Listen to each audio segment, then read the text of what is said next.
Arsenal have spent over £200 million this summer, but could their spending spree continue before the end of the window? For more on this, AFTV presenter James Bayliss joins us now. James, good morning to you. Arsenal are interested in signing a goalkeeper, and that is David RAYA from Brentford. What do you make of that? Morning all, thanks for having me back. It's come as a real shock to, I think, all of us Arsenal fans, actually, because we all love Aaron Ramsdale. I thought we had a great season last year.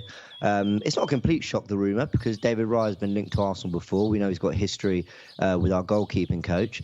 But I think when it came to incomings, first and foremost, we've done so much business already. I think we were expecting outgoings to be the real topic of discussion. Here we are talking about incomings and talking about a goalkeeper. And, we know Matt Turner, the sort of questions about the competition for Aaron Ramsdale there. But I think we all thought that Aaron Ramsdale sort of had the number one sort of nailed, that he's, in a great position, having just signed the new contract. The fans love him. And David Raya is a top goalkeeper. And while we love the idea of having two really great goalkeepers fighting it out, I think you wonder, how does that dynamic work for the long term? So very interesting rumour. Definitely one that I think excites Arsenal fans. But like with a lot of Arteta's, targets and signings, it comes with questions, and good questions, real intrigue. I think we'd love to see how this all pans out. But let's see if we get it over the line first, because he's a really top goalkeeper. And I don't think he'll come cheap either. And we know that Arsenal, they're interested in signing like a right-sided forward to provide backup stroke competition for Bukayo Saka. One of the names mentioned is Ajax's Mohammed KUDUS. How much of a priority should that area be? Probably a real priority, because look, anyone who comes in is going to have to work really hard to get that position from Bukayo Saka. He's brilliant, and he looked brilliant out on the tour. But we're 4 pre-season games in, and he started every single one. Whereas Martinelli and Trossard have alternated a little bit. We've seen Eddie lead the line for Jesus. So while there are options in the forward line, and by the way, I think it would take some outgoings as well before we could look at a player like KUDUS.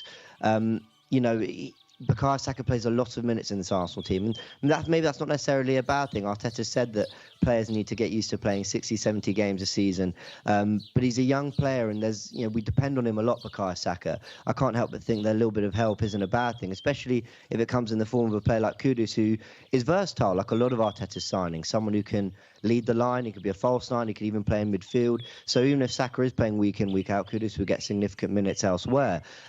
So I'd love to see another right-sided forward come in.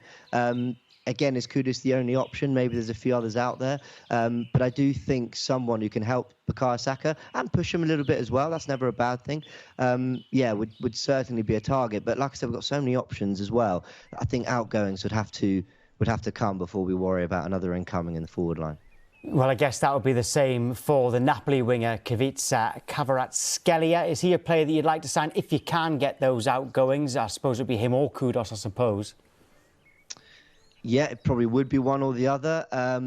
Undoubtedly a talented player, undoubtedly a very talented player. But again, a lot of the forwards we've got that we've invested in very recently. Think Martinelli, top goal scorer last year.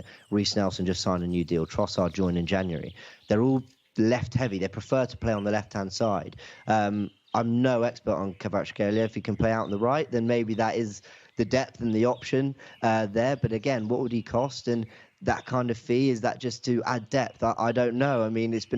I've never seen Arsenal spend this kind of money on depth before, but then maybe that's what you need to compete with Manchester City. So don't get me wrong, I love to see Arsenal linked with these players, and I love to see them bringing them in as well. But I think sometimes you've got to wonder, is that the right balance for the squad? So look, undoubtedly talented player. I'm never going to complain about signing really good players, but I'm not sure he'd be a priority, if I'm honest.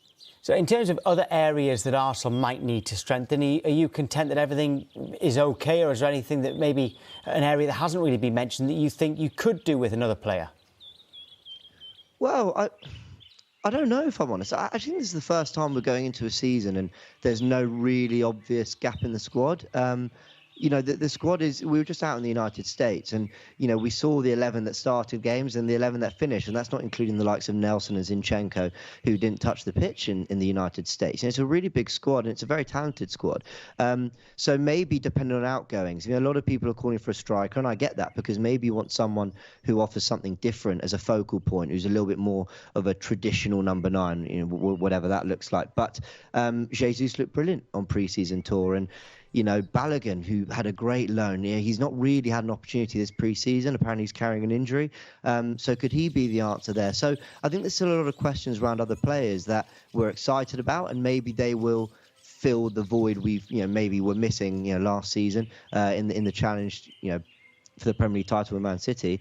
So let's see. I don't think there's a really obvious spot. I think outgoings will dictate a lot of what else we need to do in terms of incomings. But if there's not many more outgoings and this is all the business we've done in terms of incomings, I'd be pretty happy with that.